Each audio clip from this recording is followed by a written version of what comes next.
Quand le bateau devient un miroir. Quand le bateau devient un miroir, il ne reflète pas seulement la mer, il reflète toi.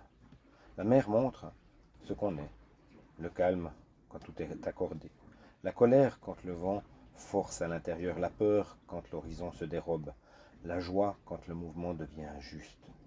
Tout s'y reflète, sans filtre, sans détour.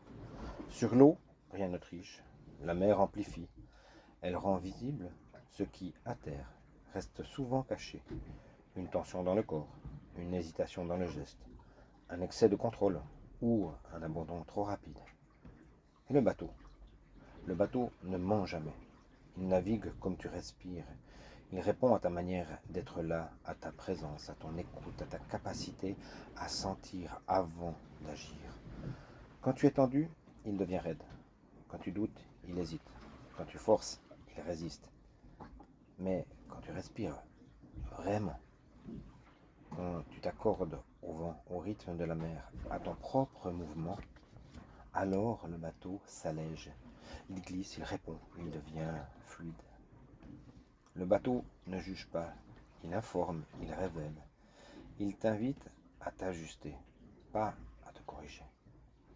Il te rappelle que naviguer n'est jamais qu'une question de domination, mais de relation.